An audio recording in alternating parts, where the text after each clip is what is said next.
मनुष्य जीवन में दो चीज़ें चाहता है। नंबर एक, उन्नति चाहता है कि मेरी उन्नति हो, क्योंकि जो मनुष्य के पास में है उससे मन और आगे जाना चाहता। जो मकान है, मन की इच्छा है इससे और अच्छा मकान चाहिए। जो गाड़ी है, मन की इच्छा है इससे और अच्छी गाड़ी चाहिए। जो साड़ी है, मन की इच्छा है ये कोई साड़ी है, इससे और अच्छी चाहिए। अच्छी की चाहत मनुष्य के विकास का द्वार खोलती है। जितना जितना तुम अच्छा ढूंढते हो उतना उतना तुम विकास के लिए उद्धृत होते चले जाते हो। भौतिक विकास भी आवश्यक है, परंतु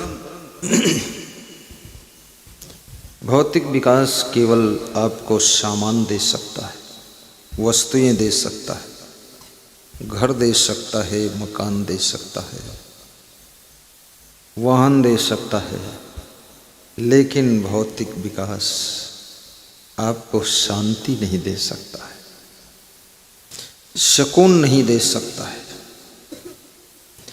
इसलिए जिनके पास में बहुत धन है उनको भी शांति नहीं, जिनके पास में कम धन है उनको भी शांति नहीं। जो गरीब हैं वे भी बेचैन हैं, जो अमीर हैं वे भी बेचैन हैं। क्यों? क्योंकि आपके पास में दो चीज़ें हैं। नंबर एक शरीर है और नंबर दो आत्मा है। दोनों में बैलेंस, दोनों में संतुलन, दोनों की खुराक बराबर मिलनी चाहिए। शरीर के लिए भोजन चाहिए तो शरीर जी सकता है, शरीर स्वस्थ रह सकता है, लेकिन आत्मा के लिए भजन चाहिए, सत्संग चाहिए, भक्ति चाहिए, स्वाध्याय चाहिए, सद्ग्रंथों का पठन, मनन, चिंतन, अध्ययन चाहिए। परंतु मनुष्य का पूरा ध्यान भौतिक पथ पर तेज गति से दौड़ने में लगा हुआ। अध्यात्म को लोग करीब करीब भूलते चले जा रहे हैं। मैं अपने बचपन में देखता था, गांव में भी ढोल बजाकर महिलाएं भजन गाती थी। कई महिलाएं इकट्ठी होती थी, दो ढोल बजती थी, एक दो महिला मजीरा बजाती थी और वही महिलाएं गाती थी और वही सुनती भी थी। सुनने वाला भी कोई दूसरा नहीं था, स्वयं सुनती भी थी। 10-12 महिलाएं इकट्ठी होती थी। ढोल बजाते बजाते जब एक महिला थक जाती थी तो दूसरी बजाती थी, ये थोड़ा रेस्ट करती थी, और मंजीरा भी बजता था। और उसके बाद वे महिलाएं दौड़ दौड़ कर घर में काम भी करती थी। आटा चक्की भी हाथ से चलाती थी, मूसलों से धान कूटती थी। लेकिन धीरे धीरे युग परिवर्तन हुआ, संस्कार चेंज हुए। किसी के घर में ढोल नहीं है। कितने घरों में लेडीज स्वयं ढोल बनकर पड़ी रहती है, दूसरी ढोल की जरूरत नहीं है। और वो ऐसी ढोल है, बजती भी नहीं और फूटती भी नहीं। सब गड़बड़ हो गया और तभी से बीमारियां बहुत आई है। मंजीरा मन को मस्त कर देता था, अब मंजीरा भी नहीं है। सबके गले में सोने का जंजीरा है, मंजीरा खत्म हो। ये भजन, ये ढोल, ये मंजीरा, ये बांसुरी आपकी टेंशन को भी कम कर देती है, डिप्रेशन को खत्म कर देती है, हार्ट अटैक की बीमारी को भी कंट्रोल करने का काम ये भजन करता है। इसलिए स्त्री हो या पुरुष हो, सबको थोड़ा भजन करना चाहिए, भजन गाना चाहिए, थोड़ा थोड़ा खंजड़ी वंजड़ी कुछ बजाना चाहिए। कितने लोगों को मैंने देखा है कि वे कुछ नहीं पाते तो मेज को बजाते हैं, और मेज भी न मिले तो अपनी जांग को बजाते हैं, और जांग न मिले तो हाथ पर ही कुछ ठेक ठुक करते हैं। उनके अंदर मस्ती आ गई, फुदकन आ गई, क्रंदन हो रहा है, वो मस्त हो रहे हैं। भगवान कृष्ण बांसुरी बजाते थे। बांसुरी ने भगवान कृष्ण को हार्ट अटैक से बचाया था। बांसुरी कोई साधारण चीज नहीं। ये अध्यात्म की बांसुरी, अध्यात्म का म्यूजिक। भगवान राम का वनवास हुआ, जितने दुख राम के जीवन में आए हैं उतने दुख तुम्हारे जीवन में है ही नहीं। अगर उतने दुख तुम्हारे जीवन में आ जाएं तो तुम जिंदा बचोगे भी नहीं। राम के जितने दुख राम के पिता राजा दशरथ भी झेल नहीं सके। केवल राम के वियोग में वो मर गए, हार्ट अटैक हो गया, खत्म कहानी हो। लेकिन राम का भी तो वियोग हुआ। राम की अयोध्या छूट गई, माताएं छूट गईं, महल छूट गया, पिताजी छूट गए, लेकिन राम का हार्ट अटैक नहीं हुआ। और दशरथ जी का केवल बेटा राम छूटा और वो मर गए। याद रखना, जिंदगी के संघर्षों को झेलने के लिए, रंजगम सहने के लिए कलेजा चाहिए, और ऐसा कलेजा राम को सत्संग की बदौलत मिला था, सत्संग की बदौलत मिला था। बोलो सतगुरु भगवान की जय। इसलिए मैं निवेदन करूंगा, प्रतिदिन सत्संग सुना करो। और आज के युग में जितनी सुविधा है सत्संग श्रवण करने की, इतनी सुविधा कभी नहीं थी। आप खेत में हैं, मोबाइल निकालिए, चालू कर दीजिए, जेब में रख लीजिए, सुनते जाइए, काम करते जाइए। आप किचन में हैं, मोबाइल में प्रवचन चालू करिए, सुनते जाइए, भोजन बनाते जाइए। क्योंकि मन ऐसे भी चंचल है। तुम किसी भी कार्य को करते हो, 40% मन उस कार्य में रहता है और 60% मन आपको यत्र तत्र सर्वत्र अन्यत्र घूमता रहता है। मन बड़ा चौकन्ना रहता है। अगर मन इतना चौकन्ना ना हो तो जीवन जी न सकोगे, खतरा भी हो सकता है। अभी तुम यहाँ बैठे हो, तुम्हारा मन घर की भी सोचता है कि माताजी पीछे से आई है, ताला बंद किया कि नहीं बंद किया है, तुम सोच रहे हो। फिर तुम पूछते हो छोटे लड़के से, ताला बंद कि नहीं? बोले बंद है, चाबी मेरे पास। तो फिर मन में आता है पीछे वाला दरवाजा बंद है कि नहीं। ये मन इतना तेज है, ये माइंड तुमको सारी याद दिलाता है, अन्यथा तुम बहुत कुछ भूल जाओगे तो शाम तक बड़ा नुकसान हो जाएगा। जिस जिस कार्य को तुम करते हो मन पूरा पूरा वहाँ नहीं रहता है। अभी मैं प्रवचन दे रहा हूँ, उधर कोई गाड़ी खुड़खुड़ खुड़खुड़ चल रही तो मेरा मन उधर भी गया, थोड़ा सा चला गया 10% की, क्या खुड़खुड़ा रहा है यहाँ पर। क्योंकि डर ये भी लगता है कहीं अनट्रेन ड्राइवर हो, अंदर न घुसेड़ दे, रौंदा दे लो।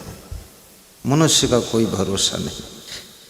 अभी मंच संचालक रघुवंशी जी बता रहे थे कि आदमी की शक्ल से अब डर रहा है, आदमी शक्ल से डर रहा है। ऐसी शक्ल हो गई कि शक्ल से डर लग रहा है। आदमी की शक्ल से अब डर रहा है।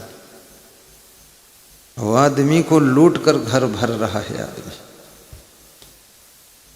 वो आदमी ही मारता है, मर रहा है आदमी, और समझ कुछ आता नहीं क्या कर रहा है आदमी। बहुत बढ़िया बात समझ।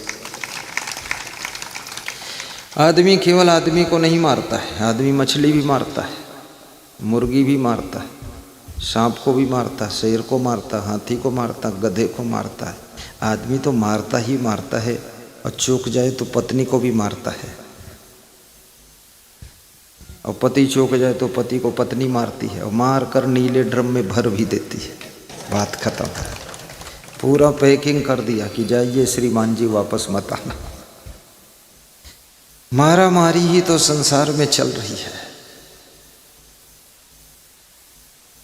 आदमी सृष्टि में सबको मिटाने की सामर्थ्य रखता है, और आदमी की चेतना जागृत हो जाए तो मिटते मिटते व्यक्ति को भी बचाने की भी सामर्थ्य रखता है। ये साधारण व्यक्ति नहीं है आदमी। आदमी की ही रौनक है, आदमी की ही साज सज्जा है, आदमी का ही मनोरंजन है, आदमी की ही सारी दुनिया है, आदमी का ही खेल है, आदमी का ही मनोरंजन है, आदमी का ही संसार में सब चकाचौंध है, आदमी का ही चमत्कार है और आदमी को ही नमस्कार है, वो आदमी ही समझदार है, आदमी का ही खेल है। जिस घर में आदमी नहीं है वो घर शमशान जैसा लगता है और जहाँ जहाँ आदमी रहता है वहीं वहीं सब चमत्कार लगता है। आश्रम कितना सुंदर बना हो, वहाँ साधु संत न हो तो आश्रम बेकार है। केवल गुरु हो तो भी आश्रम सुंदर नहीं लगेगा, शिष्य भी होना चाहिए। और केवल शिष्य ही शिष्य हो, गुरु ना हो तो ऐसे लगेगा जैसे शरीर तो है लेकिन प्राण नहीं है। गुरु भी होना चाहिए। गृहस्थ आश्रम आपका है, पुरुष के बिना गृहस्थ आश्रम भी सोना है।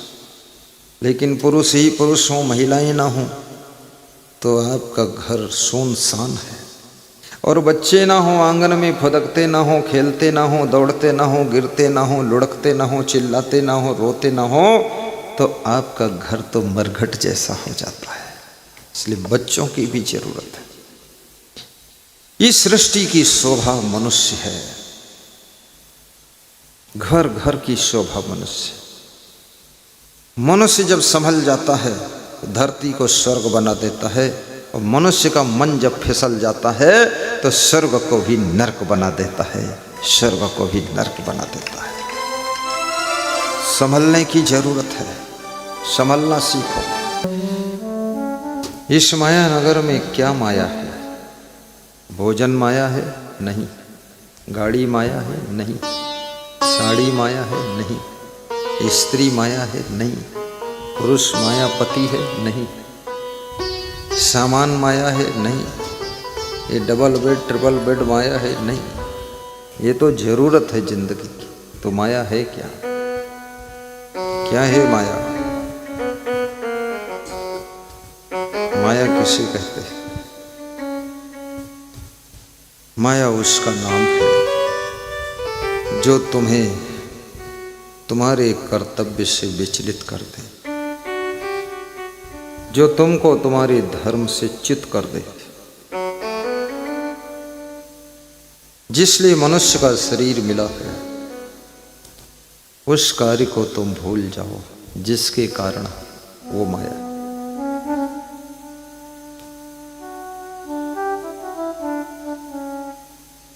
नशा व्यसन की आदत माया है,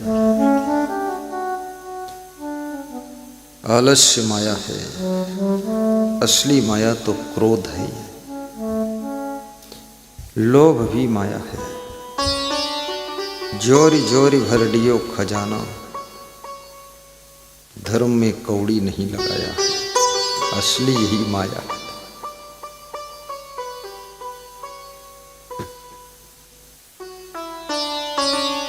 बीड़ी सिगरेट गांजा चरस तंबाकू अफीम शराब खाने पीने की आदत ही माया है। चोरी माया का रूप है, छल कपट चुगली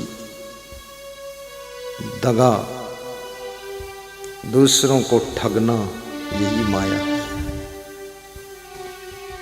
झूठे वादे करना खूब झूठ बोलना माया का असली रूप है। अहंकार ये माया है।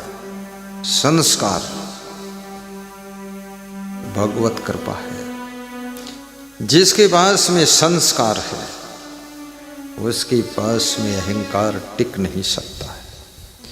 संस्कार जब कमजोर हो जाता है तो अहंकार ताकत से खड़ा होता है। इसलिए संस्कार को प्राप्त करो।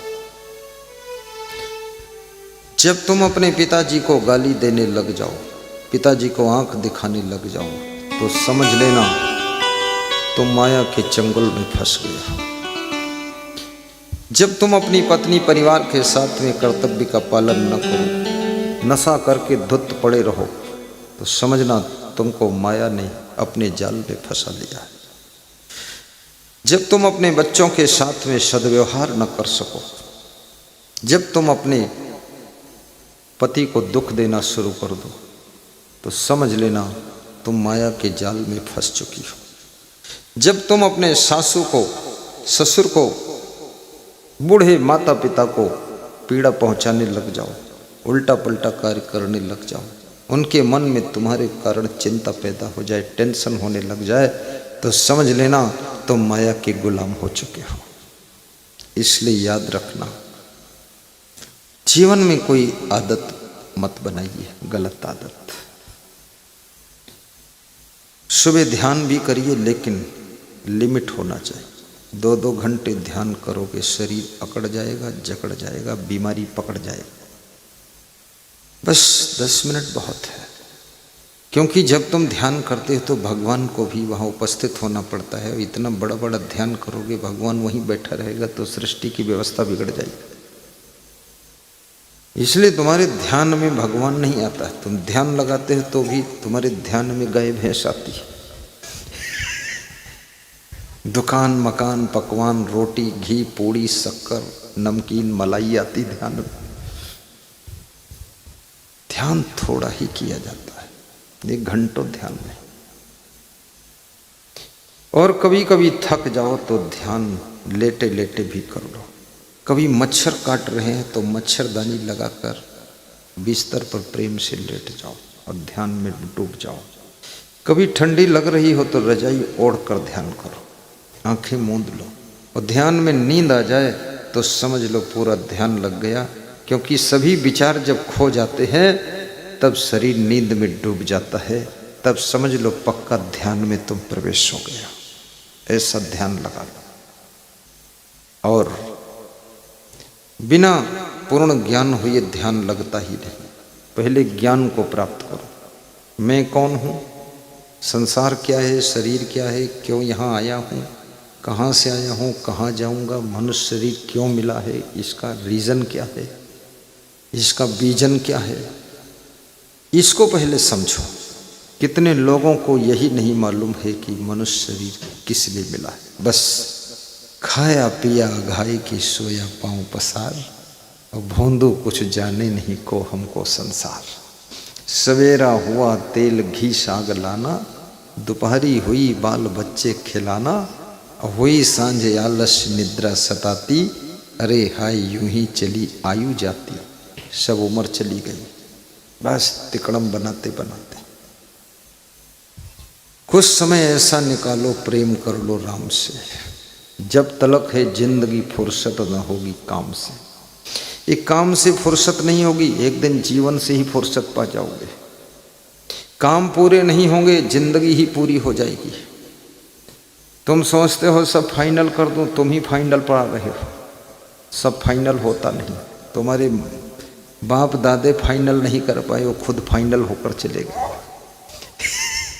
इसलिए अधूरे में ही भक्ति शुरू कर दो, बचपन से भक्ति शुरू कर दो। ध्रुव ने 5 वर्ष की उम्र में भक्ति शुरू किया था। शिवरी ने 5 वर्ष की उम्र में भक्ति शुरू किया था। मीराबाई ने बचपन में भक्ति शुरू कर दिया था। प्रहलाद बाल अवस्था में ही भक्त हो गए थे। लोग सोचते हैं बुढ़ापा आएगा तब गुरु बनाऊंगा। कोई गारंटी नहीं कि बुढ़ापा आएगा। बुढ़ापा आने से पहले मौत आ जाएगी। बुढ़ापा आएगा ही नहीं, मृत्यु आ जाएगी, तुम दुनिया से चले जाओगे, गुरु बना ही नहीं पाओगे, न भक्ति कर पाओगे। कुछ लोग सोचते हैं जब मरने के 2-4 दिन शेष बचेंगे तब गुरु उरु बना लेंगे, वो पार कर जाए। गुरु उरु बताते, गुरु का कोई महत्व ही नहीं। गुरु उरु ऐसा नहीं होगा। अंत राम मुख आवत नहीं। जो जिंदगी भर किया है, जहाँ जहाँ मन भटका है, वही अंत में याद आएगा, भगवान की याद आएगी ही नहीं। और भक्ति है क्या? प्रथम भगति संतन कर संगा, दूजे रति मम कथा प्रसंगा। गुरुपद पंकज सेवा, तीसर भक्ति अमान, चौथी भक्ति मम गुणगण करे कपट तज गान। आप कहो तो गा दूँ, कहो तो जल्दी जल्दी बोल दूँ। गा दूँ तो अच्छा लगेगा, थोड़ा रस आ जाएगा। गा देने से ऐसे हो जाता है जैसे दाल को छौंक दिया है, फ्राई कर दिया गया। तो छौंक दूँ कि सीधे पिला दूँ? छौंक देता हूँ। थोड़ा हंसना भी सीखो। बहुत कम हंसते हैं लोग। हंसते वही नहीं है जो कहीं फंसते हैं। हाँ, जो फंसते नहीं वही हंसते हैं, जो फंसते हैं वो नहीं हंसते। तो हंस के दिखाओ, नहीं हम जान जाएंगे तुम फंसते हो, कहीं फंसे। अब इज्जत बचाने के लिए लोग झूठ भी हंस रहे, हा हा हा हा हा। फंसना नहीं है, हंसना है, खुश होकर जीना है। भगवान कृष्ण कैसे खुश रहते थे, हंसते रहते थे। भगवान कृष्ण ने हंसना सिखाया, भगवान राम ने मुस्कुराना सिखाया, कबीर ने प्रसन्न रहना सिखाया, और महात्मा बुद्ध ने शांत रहना सिखाया, और भगवान महावीर स्वामी जैन धर्म के 24वें तीर्थंकर ने ध्यान करना सिखाया, परम शांत रहना सिखाया। हमारे पास में सब मॉडल के भगवान हैं, जिस मॉडल का पसंद करो उस मॉडल का चॉइस कर दो। परशुराम भगवान ने लड़ना सिखाया, जहाँ गए वहीं मारपीट, पटकी पुटका, कटम कटाई चालू कर दिया। ऐसा भी भगवान है, कुल्हाड़ी लेकर घूमता है। न हाथ में रामायण है, न गीता है, न भागवत है, बस कुल्हाड़ी कंधे पर रखे है, मारूंगा खींच के बस। ऐसा परशुराम भगवान है। ओ कृष्ण भगवान के भाई जो बलराम थे वो तो और खतरनाक थे। वो कंधे पर हल लेकर चलते थे। वो समझते थे लाठी डंडा से चोट कम लगेगी, उठा के हल ही मारूंगा, फार इसके पेट में घुसेड़ दूंगा। भगवान के पास में भी अस्त्र शस्त्र बहुत है।